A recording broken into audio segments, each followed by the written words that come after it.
From West Virginia Public Broadcasting. At the legislature today, often a bill is written and passed because a certain situation has come to light, such as the case today with sad news of an infant's tragic death. Law enforcement officials and residents in Huntington are working toward curbing illegal drug activity in their city and having some success. And we'll talk about how the state handles drug offenders with a justice of the West Virginia Supreme Court tonight on the Legislature Today.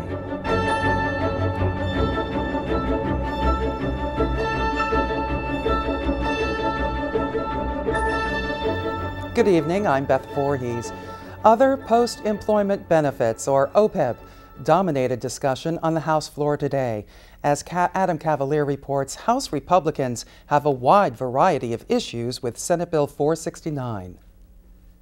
While the OPEB bill flew through the Senate, members of the House GOP proposed 6 amendments that all failed with the bill on second reading. All of the GOP amendments failed, while a bipartisan amendment to tweak some health-care-related issues passed. House Minority Leader Tim Armstead's 3 amendments dealt in part with 12 points on how the PEIA director should manage the long-term effectiveness and costs for the program. I don't think the legislature's had sufficient time to address each of those 12 issues, whether you agree or don't agree with them. So I think that was one of the big concerns. It really has no place in an OPEB funding bill. I think it was put into this bill as they went through the process to try to gain support for the bill. They gathered up other things and put in this bill that don't relate directly to the OPEB funding issue. So that was our big concern with it. House Republicans also voiced concerns about the constitutionality of the legislation and whether setting aside $5 million for those people employed after June 30th, 2010 was necessary. But House Finance Committee Chair and Mingo County Democrat Harry Keith White says removing those issues takes the meat away from the bill. Basically, he takes everything out of the bill. He takes all the cost containment out. Without the cost containment, we don't have any way to make sure that the PEIA board is going to do what we need to do to take care of our PEIA recipients and keep their costs down for them. It cuts off those individuals July the 1st of 2010. I don't think too many of you would like to work out there for 2 or 3 years and you pay money into a fund and you not get any kind of credit back for it. He talks about the liability of employees. Again, I mean, anybody can say anything's not constitutional, but that's why we have the Supreme Court sitting over there. If you don't think it's constitutional, take it over and test it. This is an OPEB bill. We have a $5 billion liability. That's what we're trying to get rid of, and it takes all these issues within this bill to be able to make this work. As it stands, the bill sets aside $35 million a year to fully fund the OPEB liability by 2036. But House Minority Whip Mitch Carmichael says he takes issue with where the $5 million is going. We also have to think, as a legislature, we're in charge of allocating a limited amount of resources, right? And this $5 million that we're setting aside and squirreling away in some account for future use could be used for pay raises for teachers, for building new schools, for doing other things that will immediately impact and benefit the citizens of this state. I want to thank the gentleman for the 12th for my closing argument of why you should oppose the amendment. He's exactly right. This is a savings account. We, the legislature, can do anything we want to down the road. You could do pay increases, you could do premium subsidies, and if we choose, you could probably do some sort of building or school enhancements. It's all up to us on how we choose to use that money down the road. Some Republicans were concerned about the $5 million being set aside for those who started work in 2010 for different reasons. Raleigh County's Rick Snuffer says he's hearing worries from the home front. And this is the biggest thing I have concern with that we're hearing from back home. People are concerned when we start putting in the language that limits promises that we have made to them when we hired them, and we're changing the ballgame in the middle of the thing. It's causing a lot of problems back home. Now, PEIA says they reduced the debt from $10 billion to $5 billion, and this isn't about how they did that, but it's how we approach the other $5 billion. While we have great sympathy for the people who are laboring under the financial constraints that retirees may have, we feel like that similar language is what got us into this problem in the first place, that we're here looking at a $5 billion liability. And we don't want to start that and create another new problem that future legislators will have to address. Armstead says the bulk of his amendments would still have met what the OPEB bill started out to do, to fully fund the initiative. He says those changes would have also trimmed some of the fat. It's exactly the same amount that would go into this funding source under the bill, under the original bill. So it does nothing to do that. It takes nothing away from that. But if you have heartburn about the other provisions of this bill, or you have heartburn about us creating another new liability moving forward, or you have heartburn about the constitutionality of this bill, then I'm giving you some heartburn relief with this, with this amendment. I'm trying to get to the core of the problem that we are trying to address. The OPEB bill is up for passage on third reading tomorrow. For West Virginia Public Broadcasting, I'm Adam Cavalier in Charleston. And the House passed 2 bills on third reading today, 100-0. House Bill 4271 changes the reporting requirements for residential mortgage lenders and broker licensees. House Bill 4356 creates the misdemeanor offense for child neglect resulting in a substantial risk of bodily injury. Monongalia County Democrat Barbara Fleischauer is the bill's lead sponsor. I really do think this bill will provide a new tool for prosecutors. The problem, we all want to be tough on crime, but the problem with only having a felony is there's going to be some hesitancy to charge it. And what really convinced me to introduce this is this former prosecutor said that he was told by a defense attorney, unless that this baby in another case had ingested feces, that it was improper to charge with a felony. The bill makes it a misdemeanor for the first and second offenses, a felony for the third. Fleischauer says she was compelled to be the lead sponsor because of the repeated abuse of an infant that she says went unchecked until it was too late. The night that she died, her tube was outside of her stomach, and her dad just put her on the floor, and he went to bed, and she was dead the next morning. Anyway, I think it's really important. This little baby slipped through the cracks. We don't want any more of them to happen. This bill isn't going to solve everything, but in her honor and in honor of all the people that tried to prevent her deaths, I hope you'll join me in voting in favor of this bill. Judiciary Chair Tim Miley indicated the way the bill is constructed is similar to how incidences of battery progress. Misdemeanors for the first and second offenses, a felony for the third. The House Committee on Natural Resources unanimously passed a bill today that would reduce landowner liability for allowing cavers to explore caves on the landowner's property. Natural Resources Committee Chair Joe Talbot says the bill is especially important with a national caving convention being held in Greenbrier County later this year. That helps the economy of West Virginia, and it also protects the property owners where those caves are located, which will make it much easier access for those people to visit West Virginia and take part in wild, wonderful West Virginia. The bill will treat spelunking much like other recreational activities such as swimming or running. 4 bills were up for a vote on the Senate floor today, all passed unanimously and without debate. Bills on third reading. Your teenager won't be able to come home and surprise you with a tattoo after action on this bill. Senate Bill 54 prohibits tattooing minors under the age of 16. Minors that are 16 and 17 must have written consent of their parents, and this consent must be executed in the presence of the folks at the tattoo place. Senator Ron Stallings, a physician, says teens getting tattoos may not want them later in life, and this bill gives parents a chance to weigh in on the decision.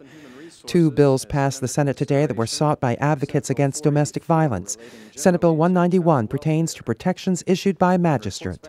A committee substitute for Senate Bill 191 creates a process for personal safety protection orders in magistrate court that would be similar to domestic violence protective orders. But this would only be for folks who could not get domestic violence protective orders. We limited it in an amendment on the floor yesterday, I think it was, to sexual offenses and stalking and harassment, to narrow the scope of it to meet with the concerns of the magistrates.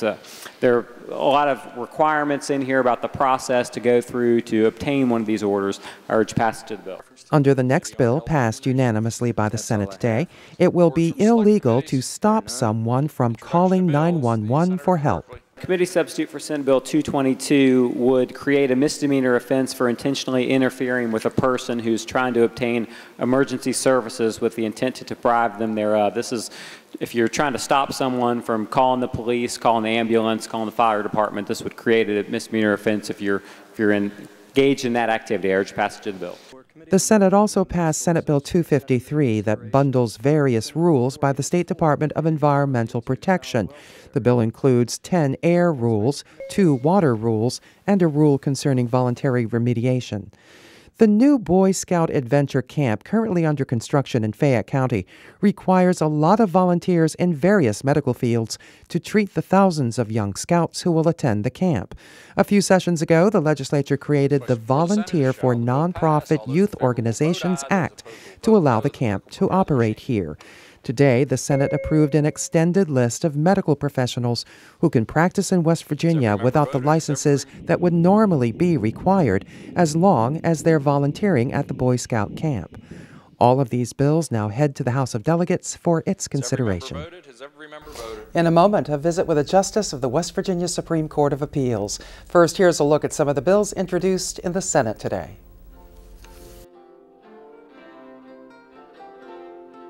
Among the bills introduced in the Senate today, Senate Bill 537 to create a special revenue fund, the West Virginia Sustainable Wealth Fund, consisting of 25% of the increase in state revenue generated by the natural gas and oil industry.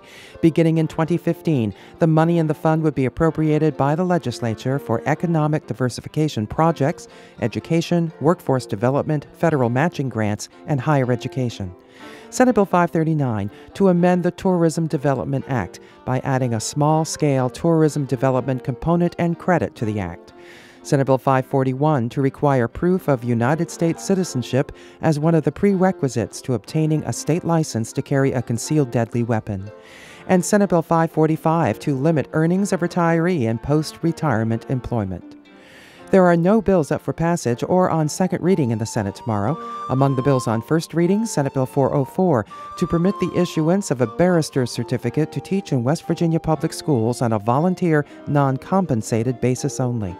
Senate Bill 409 to substitute community service instead of jail time for persons who are under the age of 21 and who purchase, consumes, sells, serves, or possesses alcoholic liquor, or who lies about his or her age to purchase alcohol. Senate Bill 418 to require that any person appointed to the parole board on or after July 1, 2012 shall have a baccalaureate degree and at least 5 years of actual experience in the fields of corrections, law enforcement, sociology, law, education, psychology, social work, or medicine. And Senate Bill 484 at the request of the state Supreme Court to promote the safety, well-being, and timely permanency of children and child abuse and neglect, family court, and juvenile cases. As communities around the state deal with drug issues and await help from the state, the city of Huntington continues to make progress in curbing drug trafficking. Clark Davis has more about Huntington's approach to solving its criminal drug activity. Police Chief Skip Holbrook came back to his native Huntington in the summer of 2007 and quickly inherited a drug problem that had grown out of control. The issue had overwhelmed parts of Huntington, and more specifically in the Fairfield community. Sandra Clements is a city councilwoman and resident of 9th Avenue in the heart of that troubled area of Huntington. Clements says she began to notice people in the neighborhood she had never seen before. What came next was the official beginning of the drug trade in our community. That guy grew to be 3 guys, 4 guys, 5 guys, 6 guys that I didn't know, who were going into not the property next to me, but the property next. And then the whole prostitution, drug trade just blew up in the neighborhood. Drug trafficking from the South, Midwest, and North from places like Detroit had overwhelmed this neighborhood. Oxycodone, Opana pills, ecstasy. Among the drugs officials find the most in Huntington are painkillers like Oxycontin, marijuana, crack cocaine, and sometimes heroin. Chief Holbrook quickly realized it would take a multi-agency approach to tackle these serious crimes, so the Drug Market Initiative was formed to combat the problems that the chief says were much bigger than the Huntington community itself. I think it's critical that you focus on dismantling and disrupting drug trafficking organizations, and that's really why I believe you have to have a multi-agency approach. You have to think beyond your jurisdiction. You can put a Band-Aid on things that happen in your jurisdiction, but you've got to look into the cause of what's fueling that and try to cut it off at the head. Holbrook says part of that approach was the Weed and Seed Project funded by federal money. The program was designed to get rid of the weeds and plant a seed by offering and developing programs in the community, such as the Old Barnett Child Care Facility. The 3-year project began in 2008 and since then has seen a 28% decrease in violent crimes, a 35% decrease in drug offenses, and a 37% decrease in drug arrests from 590 to 374 in the Fairfield community where the Weed and Seed offices are located. Holbrook says when the media reports on drug activity and arrests, it proves that the police are doing their job. When you see those stories in the paper, those are successes, and that's a notch on our belt. What's undisputable is last year was the lowest violent crime and the lowest number of reported offenses in this community in over 10 years. Captain Hank Dial of the Huntington Police Department helped develop the Weed and Seed program in Huntington and credits it for getting the drug problems under control in Fairfield. The Weed and Seed program was huge because it brought a lot of people to the table. You know, it was much more than just a funding source. It was a way of doing business, and it is now our way of doing business. And it tied all the community groups and the law enforcement agencies and the different treatment groups and folks like that together. The Weed and Seed Project is no longer a federal program, but will be continued with money officials will have to find in other places. Thomas Kincaid has lived in Fairfield for 55 years and chairs the Weed and Seed Steering Committee. He credits Chief Holbrook and the officers of the Huntington Police Department for what he sees as a new attitude. Now, if you stop one, throw your hand up and stop one, they'll stop and talk to you.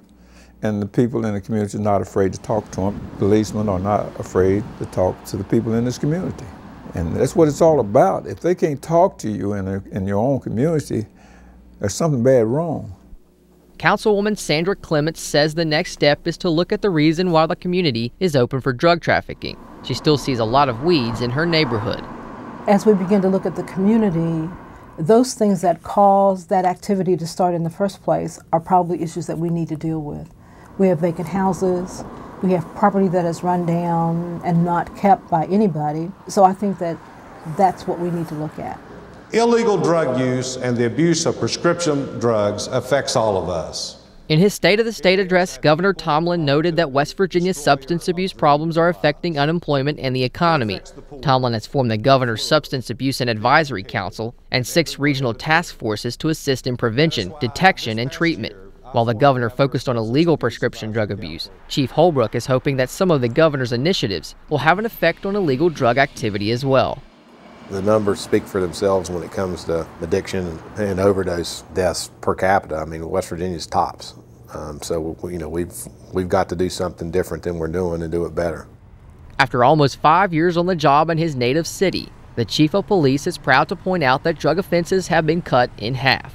For West Virginia Public Broadcasting, I'm Clark Davis in Huntington. While city police and county sheriff's departments work to stop drug trafficking in their communities, the state's court system works to assist those who have been arrested for drug offenses. There is a system of special drug courts around the state. Drug offenders volunteer for the program and are intensely supervised. A new drug court opened recently in Wayne County. Joining us tonight to talk about this and other issues regarding the state Supreme Court is Justice Brent Benjamin. Justice Benjamin, welcome. Glad Hello. you're here. What about a drug court? What does it do? Drugs are a problem in West Virginia. They destroy families, they destroy neighborhoods, and they're tremendous. They're really a tremendous cost to the state's infrastructure. Mm-hmm. Drug courts recognize that simply warehousing the problem, sending people to prison, isn't always the answer. For some individuals, and I'm not talking about big-time drug dealers, I'm talking about drug addicts who commit crimes for their addiction. For some people, if they want to step forward and go through an intensive supervised program that can in many cases take a year to 2 years, get job, become responsible for their lives, get their health conditions together, do community service, become a taxpayer. If they want to go through that and become responsible, we'll give them a second chance. And it's working.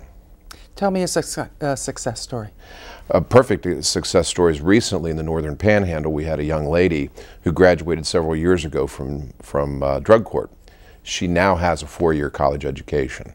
We have several instances now throughout the state where we have babies born to drug-free moms, moms who went into the drug court program, became sober, and because of that sobriety, delivered drug-free babies. And in West Virginia, the incidence of babies being born with drugs in their systems is a growing problem. How many are served by the drug court? And they're in various areas of the state, not in every county. That's correct. That's correct. You want to get it in every county? Absolutely. Okay. Looking at maybe a snapshot of today, how many people are being served by this drug court? We started back in around 2005. In 2009, we were able to really expand it. Right now, we're at 30 counties across the state, but because they're some of the larger counties, we're probably reaching about 75 to 80% of the adult population.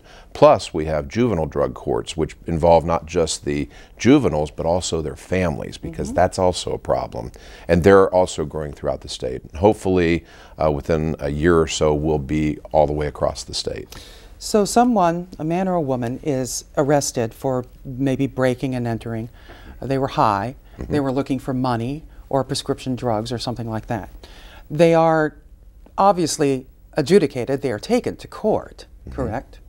What happens then? Who decides and tells them, and what do they say to these folks who are in this situation to try to convince them that this is what they should do? Well, it can vary. In some cases, defense attorneys can raise the issue. Lots of times it's the prosecutor. And often, of course, the judge who's viewing everything. The diversion, and this is basically a diversion program, allowing a person to avoid jail time in exchange for becoming responsible, becoming a responsible person. Sometimes it's after conviction, sometimes it's before conviction. It just depends on the given case. Obviously, there's a lot of factors that you have to look at. Is the person really sincere? What does their past really show? Are they a lifelong drug problem? So there's a lot of things that have to be looked at, and that's why it's important to note that there's an entire team of people in a given area, beginning with the circuit judge, involving the prosecutors, the day reporting centers. So it's not just 1 or 2 people, and almost every one of them, except for one person in each county, does it from a volunteer standpoint. And that's something that I think we need to take our hats off to those people who do that. What's the price tag for this particular program? To give you an idea, recently in the southern part of the state, I attended a drug court graduation for 6 juveniles. If we had sent them through the program normally, the cost to the West Virginia taxpayers would have been about $600,000. It was under $100,000 for all 6, and based on our statistics, hopefully these will meet those statistics. There'll be a better chance that they will go through lives without ever seeing the inside of a jail cell. It's impressive that you use the term graduate from drug court. Do people drop out, and if so, what happens? Not everybody who goes in comes out, at least with a graduation, and that's part of the process. Not everybody's ready, and not everybody can go through it. It is a rigorous procedure. Some of the people who go through drug court actually say that at least part of the time through there, they wish they'd gone to jail instead. It can be that rigorous. They have to maintain sobriety. There's a lot of drug testing that goes on. There's a lot of hearing things they don't want to hear and confronting issues they don't want to confront. But that's part of the process of turning their lives around. And when you see a success story, it really is a wonderful thing, because it's not just the individual that's helped, but it's the family. We hear stories like, now I've got my grandson back again. Now I've got my dad back. And the stories are really, really wonderful to hear. Very impressive, Justice Brent Benjamin of the Supreme Court of Appeals. Thank you very much. Thank you. And here's a look at some of the bills introduced in the House today.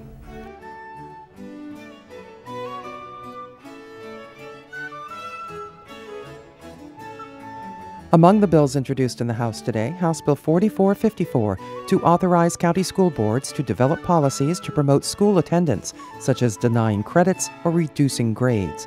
House Bill 4459 to create a juvenile sex offender registration and to authorize courts to order a juvenile if 16 years of age or older and whose offense constitutes a first or second degree sexual assault to register.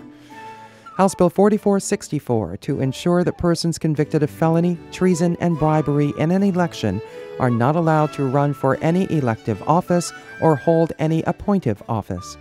And House Bill 4466 to create a drug testing program for applicants and recipients of temporary assistance for needy families cash benefits. The bill provides for a substance abuse treatment program and provides for protective or vendor payments to a third-party payee for the benefit of the members of the household.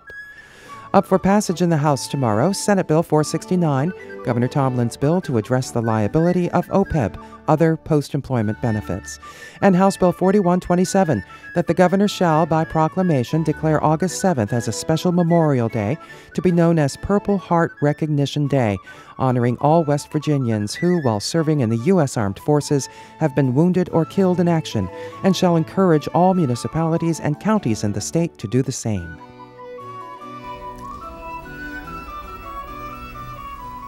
And this has been the Legislature Today. We welcome your comments. You can email us at feedback@wvpubcast.org or address your letters to the Legislature Today, West Virginia Public Broadcasting, 600 Capitol Street, Charleston, West Virginia, 25301. I'm Beth Voorhees. Thanks for joining us. Good night.